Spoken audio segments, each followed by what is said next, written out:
Hey everybody, Joe here with a LEGO DC Batman 2025 review. This is set number 76303, Batman Tumbler vs Two-Face and the Joker. It's made up of 429 pieces and measures over 6 centimeters high, 11 centimeters wide, and 17 centimeters long, and it is rated for ages 8 and up. The set is based on the Tumbler, Batman's tank-like Batmobile, as seen in The Dark Knight, the second film in Christopher Nolan's Batman trilogy, a film that is also celebrating its 20th anniversary this year, if you can believe that. And with that in mind, I wish the box design leaned heavier into the dark, slick design of its source material. Because even though this box is teeming with Batman logos, the ones that matter are tucked away into the corners of the box. The product shot on the front looks good though, and the yellow and blue design elements do work well. The back also does an excellent job of showing off everything that's included, with only a small image bottom left showing off a play feature. But opening up the box reveals 4 large paper bags that feel quite packed, a standard instruction booklet, a black centerpiece for the vehicle, and a sticker sheet with 4 stickers. It took me about 40 minutes to build the set, and apart from having a serious case of LEGO Tumbler deja vu, it was a pretty good building experience. The last Tumbler we got was in 2021, and while some techniques were mostly kept the same, there were some improvements thanks to newer parts, but also some very clear downgrades like the interior. Having said that, it's always fun building up a LEGO vehicle, and this one goes even further with all the extra bits of armor plating and winglets all over the body. And once you are done building the set, you should end up with these extra pieces. Now, onto the set. I'm going to get the elephant out of the room before taking a closer look at this build.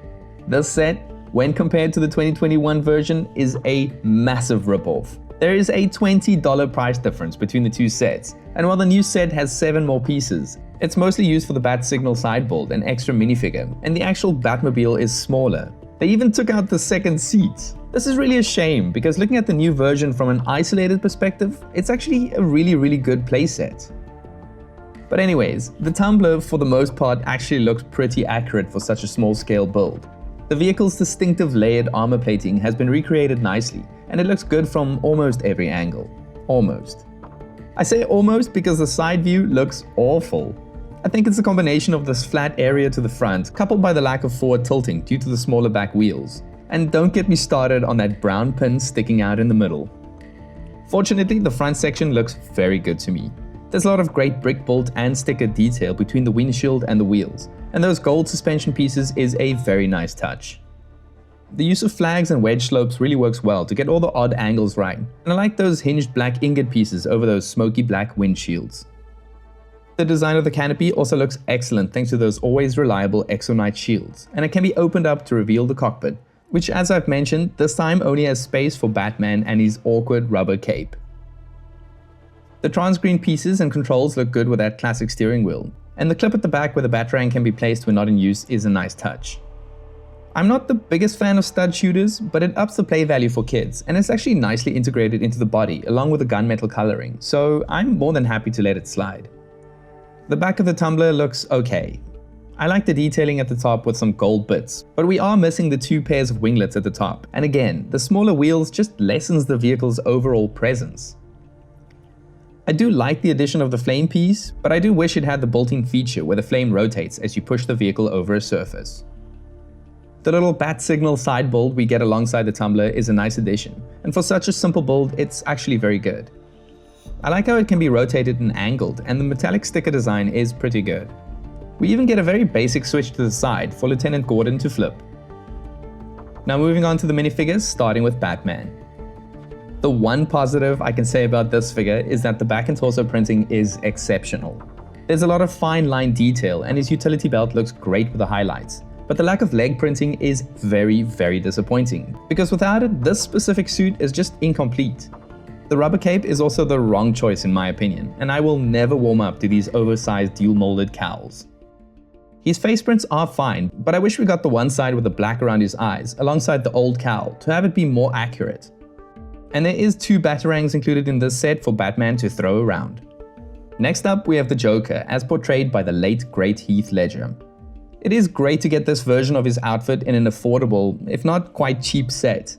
The torso looks excellent with a hexagon patterned shirt and green waistcoat, and the missing button is also a nice touch. He is missing arm and leg printing, and usually for a playset I can let arm printing slide, but no leg printing in a set with such a crazy price tag? No ways. The green recolored Anakin Skywalker hairpiece looks great, even if I would like to see slightly longer hair for a change, and the face prints are as good as ever. And he also comes with a printed $100 banknote tile. Finally, we have Harvey Dent, aka Two-Face. And I believe in Harvey Dent because not only was this the biggest draw card for me, and I'm sure LEGO knows this, but thankfully it also did not disappoint. I love how the torso shows the damage done on one side, and the matching black arm takes this even further. No leg printing, but I guess that's fine for the suit-wearing figure, even if it would have been cool to see the damage continue onto his legs. The new hairpiece though is perfect for this figure, and I love how it reveals the full extent of the gruesome damage done to his face. There's also some more damage printed on the back of his head, but some production limitations means that there's some untouched skin to the side of the head, which does minimize the look slightly. He also comes with the best accessory in the form of a printed coin. It features Lady Liberty's profile with scratches over it, alluding to the fact that this is the bad side of his trick coin. Please do not buy this set at full price. It's been out for 2 months now, which means it's already discounted at third-party retailers. It's not a bad model by any means, but it is hard not to compare it to the previous Tumbler set. And while there are some improvements made to the design, its smaller size, shrunken wheels, and ejected passenger seat makes it impossible for me to recommend it at full price. The inclusion of the Bat Signal mini build is nice, and this time around we do have 3 great minifigures, but even they are hit with cutbacks. This could have been a great set, but the unacceptable inflated price means that this Tumbler maybe should have remained locked up in the Batcave. Anyways, let me know what you think of this set, and please consider liking and subscribing to the channel if you like this review and what we do. And as always, thanks for watching.